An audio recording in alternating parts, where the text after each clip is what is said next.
dedicated to Eastern and Southern Kentucky. This is WYMT Mountain News This Morning.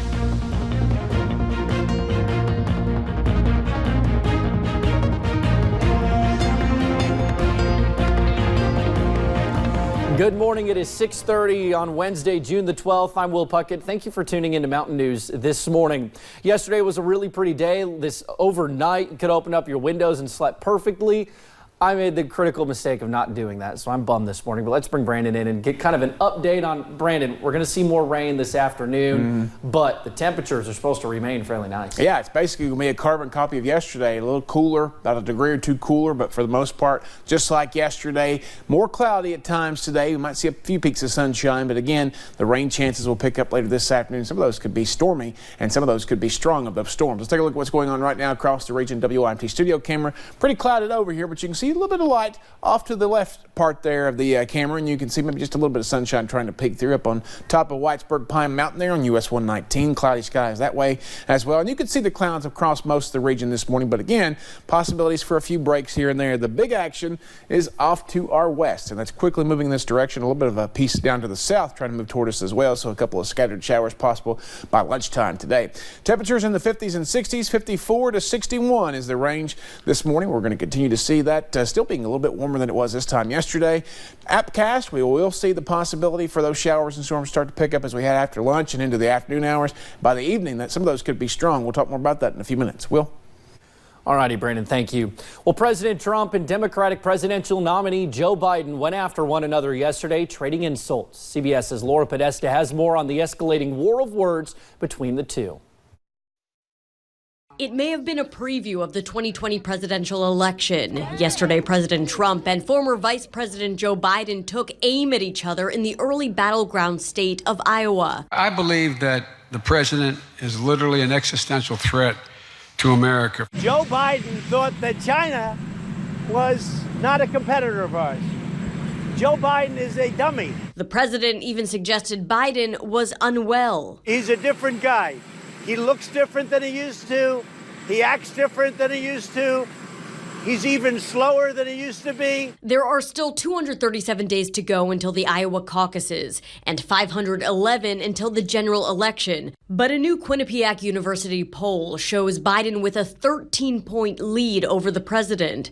What's more, CBS News has learned that internal Trump campaign polling shows Biden ahead in several states that Mr. Trump needs to win, including Florida, North Carolina, and Arizona. I'd rather run against, I think, Biden than anybody. I think he's the weakest mentally. And I like running against people that are weak mentally. We can overcome 4 years of this presidency. It'll go down in history as an aberration. President Trump ended his day at a fundraiser outside Des Moines and did not mention Biden at any point. Laura Podesta, CBS News.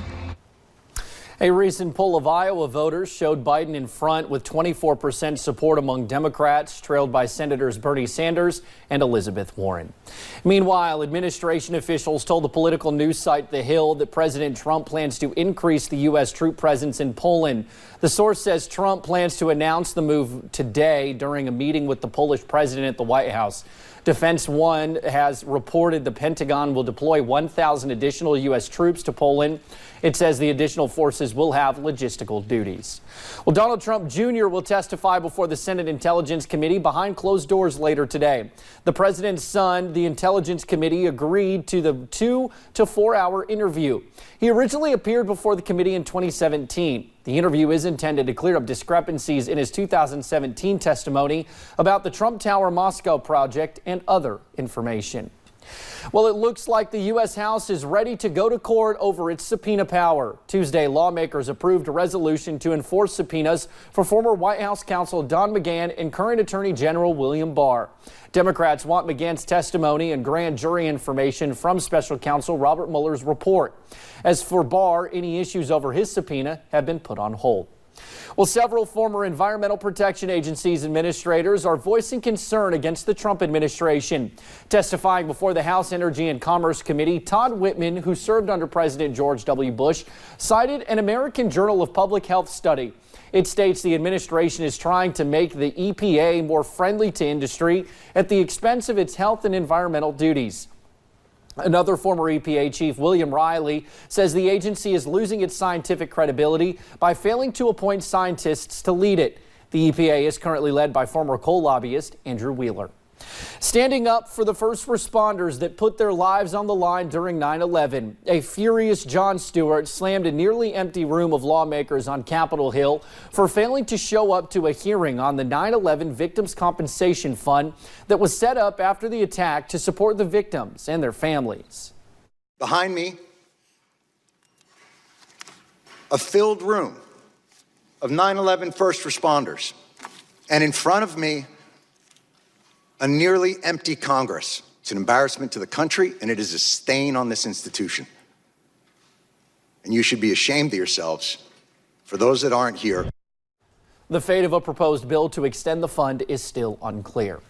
Now, officials have identified another victim of the 9/11 attacks. The medical examiner's office is not releasing the victim's name, but says the remains recovered in 2013 belonged to a man. DNA testing was used to confirm his identity. 40% of the people reported missing after the World Trade Center towers collapsed are still not identified. This marks the first time a new victim has been identified since last July. A new Alabama law requires some sexual offenders in the state to be chemically castrated. Republican Governor Kay Ivey signed the bill into law Monday. It applies to people convicted of sex offenses against children under 13 years old. It involves administering hormones and other drugs that are supposed to remove libido and make it impossible for a person to perform sexual acts. Offenders have to pay for the treatments themselves. Police in southern Kentucky are trying to find the people who shot out the window of a store in a late-night break-in. It happened early Monday morning at a Family Dollar in the Green Mountain community of Laurel County. As WYMT's Phil Pendleton tells us, police believe the thieves tried to break in the store a second time. People are scratching their heads over this one. And I really didn't understand why they shot the window out to start with. I mean, that had to be some kind of vengeance, or they was mad about something or something. A store in rural Laurel County near the Jackson County line targeted in what at first seemed like vandalism. And when we went to investigate, we found out that in addition to 2 shots being fired into the glass and shattering it, that items had been stolen from within the store as well. And 24 hours after the first investigation, police were again called to the store because someone fired another shot into another window. It's 2 crimes in 2 days. I've lived here, like I said, since 1971, and we've never had anything like that happen before. The crimes closed the store for part of both days, meaning a stretch of Kentucky 30 without many businesses was temporarily without a popular shopping place. And there's thousands of people that every day go down that road. A lot of people in Jackson County work in Laurel.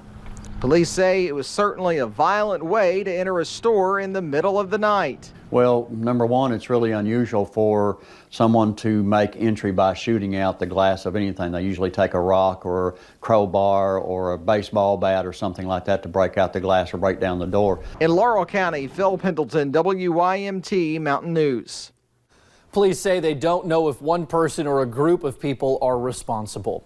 Well, 2 men are facing charges for an unusual theft in Whitley County. Officers say Tommy Wynn and Charles Cobb were caught trying to steal a 22-pound cast iron bell from outside a Corbin home Monday afternoon.